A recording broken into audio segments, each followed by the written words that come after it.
Who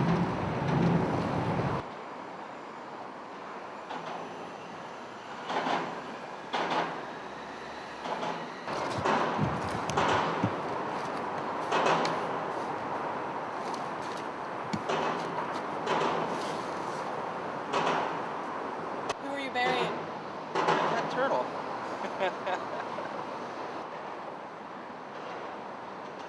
How long did you have the turtle for? 5 years. He was a wedding anniversary present to my wife. We just moved up here when we got married, and he was that kind of crazy centering thing, you know. One doesn't think of turtles as much having, you know, expressions or emotions, but, you know, it's kind of weird, you know. They'll splash in the water in the morning to wake you up to, you know, get fed and stuff like that.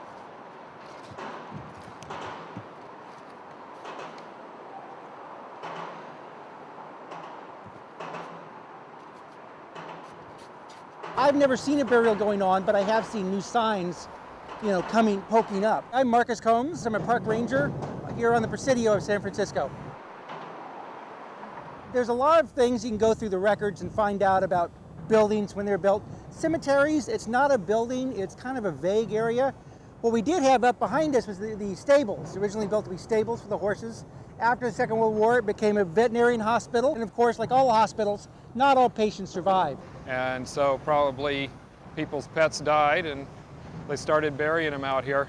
The one thing about this place is that it was not an official military establishment or condoned, and such that there are no military records of it. We don't know when the first burial was. We don't know what. Was it a bird? Was it a horse?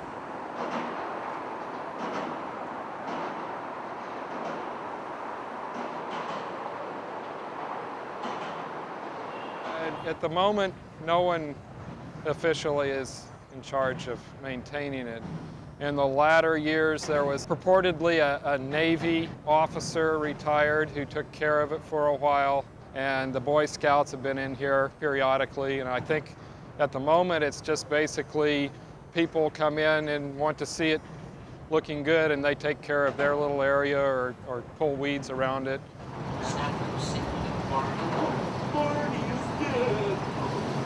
There's Faye and Kate, Hasselmatoka, Laddie, Martha, Shield, Polar Bear, and Erskine.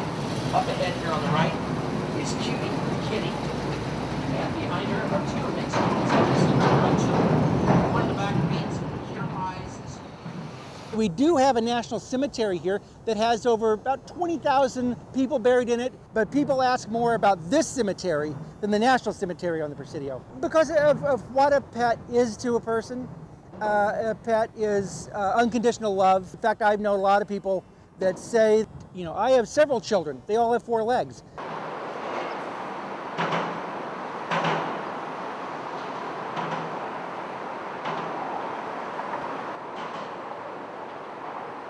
Military families move all the time, and so they have a somewhat hard time becoming attached to a place. Military families really didn't have their own backyard to bury their pets in, so it would be natural that they'd want to find a place to bury it. Soldiers, sergeants, you know, all were people. They had families, they had kids, they had pets. It's Patricia A. Hobbs and Lieutenant H. Dean Hobbs.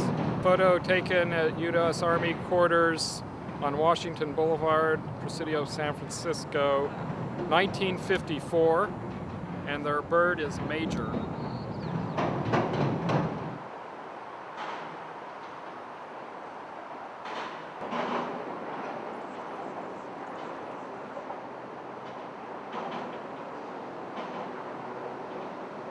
I think it's like really amazing. I always kind of try and find the oldest ones or the most, you know, crazily ornate, the big marble sculptures.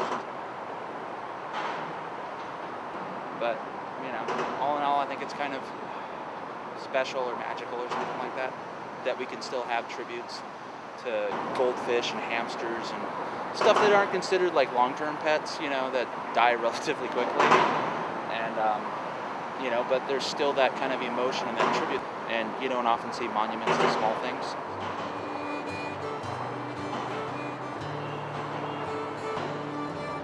Are you gonna miss Frodo? Yeah, I still got 2 others. Still got Sam. I think Sam's gonna be kind of lonely. It's still too early, but you know, we might get another turtle. I don't know.